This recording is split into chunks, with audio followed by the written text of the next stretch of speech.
Ladies and gentlemen, I'm Paul, U.S. Army combat veteran, and today we're going to be taking a look at some footage out of Ukraine showing a bunch of Ukrainian fighter pilots engaging in all sorts of combat operations. Let's break it down. This is honestly just pretty sick.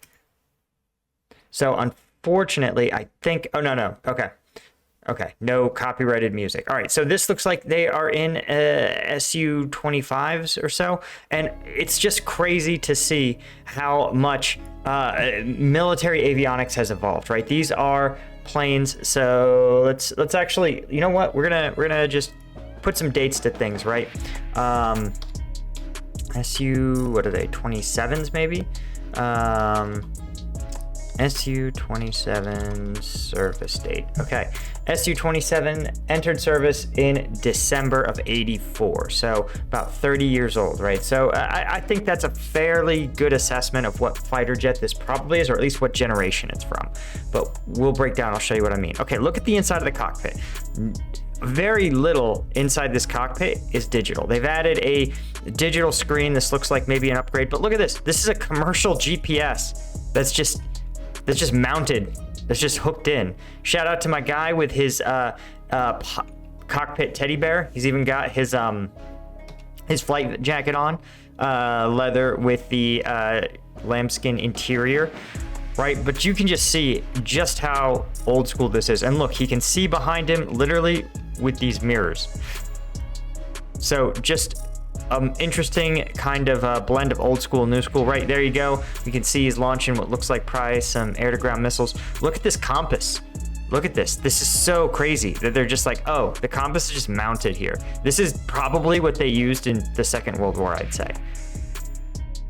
I mean, this is probably considered very out of date. Again, you can see here's another, I think it even says Garmin on this GPS unit.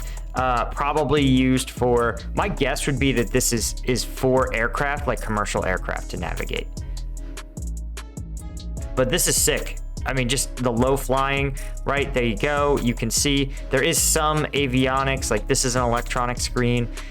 Here's a Garmin. It looks like maybe he's upgraded some of his stuff in the cockpit from the previous video, because here's what looks like another navigation screen.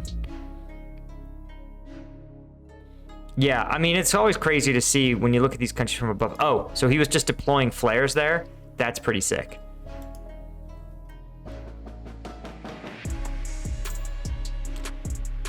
Yeah, it seems like Soviet doctrinal fighters always fly in two-wing flights, or two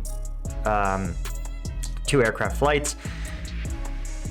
Yeah, you can see this is just wild. Okay, look. He's got this like aftermarket avionics in. Okay, yeah, right here.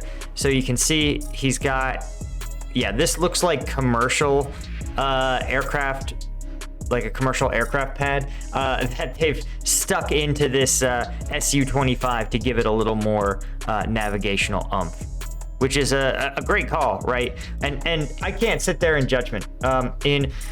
When I was deployed to Afghanistan in 2010, we actually almost never carried our military issue GPS units because they were this big. They were the size, they were bigger than a Game Boy. Instead, we would just buy the commercial Garmins that you wear on your watch, and it actually will show you exactly where you are. Sometimes it even shows you the map of where you're going. So those things were so much more useful, and you know, there wasn't really a danger that like the Taliban were gonna hack it, that didn't have the right amount of cyber security. Just like I don't think there's much danger that the Russians are going to be able to have the resources to quickly hack a fighter jet Garmin GPS unit. Man, this guy's flying so low. This is just crazy to see. Okay, he's flying through thunderclouds now, right? And deploying his flares. That is pretty sick. Or maybe that, no, I'm sorry, those were two missiles he just launched. But I can't actually tell if they're guided or not, because it's not clear to me that it would make sense that they'd be guided. Oh, and this is in memory of his friend. So maybe this is in memory of his friend, but it's his fighter, his jet compilations. I guess that would make sense, his cockpit footage. Yeah, it's easy to remember when we look at how, you know, cool and like dramatic some of this combat footage is. You know, it's important to remember that these are real people, and they really are risking their lives. It's important to just bear that in mind. Anyway, guys, thank you so much for joining me. As always, if you want to support the channel, you may have noticed that YouTube has cracked down on some of the most intense firefight combat footage.